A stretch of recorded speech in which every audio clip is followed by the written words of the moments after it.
반갑습니다. 인생의 후반전을 멋지게 설계하고 계신 전국의 시니어 청취자 여러분. 오늘도 여러분의 소중한 자산을 지키고 노후의 웃음을 찾아드리는 인생은 60부터입니다. 오늘 저희가 나누어 볼 이야기는 정말 충격적인 결론부터 말씀드리고 시작해야 할 것 같습니다. 여러분이 평생 피땀 흘려 모은 현금 1억 원을 지금 당장 은행 예금에만 넣어두고 계신다면 여러분은 매달 50만 원 이상의 손해를 보고 계신 셈입니다. 믿기지 않으시겠지만 이것은 냉정한 산술적 사실입니다. 똑같은 1억 원인데 누군가는 매달 20만 원 남짓한 돈으로 손을 떨며 생활하고 또 다른 누군가는 나라에 세금 한 푼 내지 않고 당당하게 70만 원의 월급을 평생 받습니다. 이 차이가 어디서 오는지, 그리고 왜 은행원들은 여러분에게 이 기막힌 방법을 절대로 먼저 말해주지 않는지 오늘 그 비밀을 낱낱이 파헤쳐 보겠습니다. 끝까지 집중해서 들어주시면 여러분의 노후 인생이 완전히 달라질 것입니다.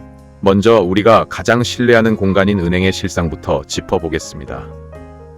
현재 2026년 시중은행의 정기예금 금리를 살펴보면 대략 2.5%에서 3% 수준에 머물러 있습니다. 1억 원이라는 큰 돈을 1년 내내 맡겨두어도 돌아오는 이자는 250만 원에서 300만 원 남짓입니다. 그런데 여기서 끝이 아닙니다. 국가에서 떼어가는 이자 소득세 15.4%를 계산해 보셨나요? 300만 원의 이자가 발생해도 46만 원 정도는 세금으로 먼저 빠져나갑니다. 결국 여러분의 손에 쥐어지는 돈은 1년에 254만 원에 불과합니다. 이를 12달로 나누면 한 달에 딱 21만 원 꼴입니다. 요즘 물가의 21만 원으로 무엇을 할 수 있을까요? 장바구니 물가는 작년에만 2.6%가 올랐고 김치찌개 한 그릇에 9,000원 만원 하는 시대입니다. 공과금 내고 약값 몇 번 지불하면 21만 원은 흔적도 없이 사라집니다. 결국 은행에 돈을 묵혀두는 것은 시간이 지날수록 내 돈의 가치가 깎여나가는 것을 방치하는 것과 다름없습니다. 실제로 안양에 사시는 68세의 한 청취자분께서 제게 이런 하소연을 하셨습니다. 평생 직장 생활하며 모은 퇴직금과 집을 줄여가며 마련한 소중한 1억 원을 은행에 넣어두었는데 매달 들어오는 이자가 21만 원뿐이라서 도무지 생활이 안 된다는 말씀이셨습니다. 이분은 게으르셨던 것도 아니고 준비를 안 하신 것도 아닙니다.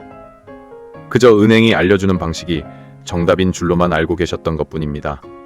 하지만 오늘 제가 제시해드릴 해결책은 완전히 다릅니다. 바로 일시납 종신연금이라는 제도입니다. 이것은 1억 원을 한 번에 납입하고 평생 동안 매달 월급처럼 연금을 받는 방식입니다. 가장 놀라운 점은 비과세 요건만 충족한다면 이 연금에 대해서는 세금이 단 0원이라는 사실입니다. 국가가 노후 준비를 스스로 하는 국민들에게 주는 특별한 선물 같은 혜택입니다. 10년 이상 유지하고 연금을 수령하면 이자 소득세를 한 푼도 내지 않을 뿐만 아니라 건강보험료 산정 기준에도 포함되지 않아 추가적인 지출을 완벽하게 막아줍니다. 수치로 직접 비교해 드리겠습니다. 은행 예금은 세금을 떼고 월 21만 원을 주지만 일시납 연금은 비과세 혜택을 통해 월 55만 원에서 최대 70만 원까지 수령이 가능합니다. 무려 3배에 가까운 차이입니다. 한 달에 50만 원을 더 받는다면 1년이면 600만 원이고 10년이면 6천만 원의 자산 차이가 발생합니다. 인천에 사시는 65세의 한 여성 청취자분께서는 사별 후 받은 보험금 1억 원을 일시납 연금에 넣어두고 10년을 기다리셨습니다. 지금은 매달 60만 원 가까운 돈을 세금 걱정 없이 받으며 생활하고 계신데 이분은 제게 연금이 아니었다면 하루하루가 불안했을 것이라며 안도하셨습니다. 은행은 여러분의 예금을 받아 더 높은 이자로 대출을 해주어 수익을 남기는 곳입니다. 그러니 여러분이 예금을 빼서 이런 연금 자산으로 옮기는 것을 결코 반가워하지 않고 알려주지도 않는 것입니다. 물론 주의하실 점도 있습니다. 일시납 연금은 중도에 해지할 경우 손해가 발생할 수 있습니다. 그래서 저는 7대3의 법칙을 추천합니다. 전체 자산의 70%는 평생 월급이 나오는 연금에 넣으시고 나머지 30%는 비상금으로 자유롭게 입출금이한 통장에 보관하시는 것이 가장 안정적입니다. 이제 오늘 방송을 들으신 여러분이 하셔야 할 일은 명확합니다.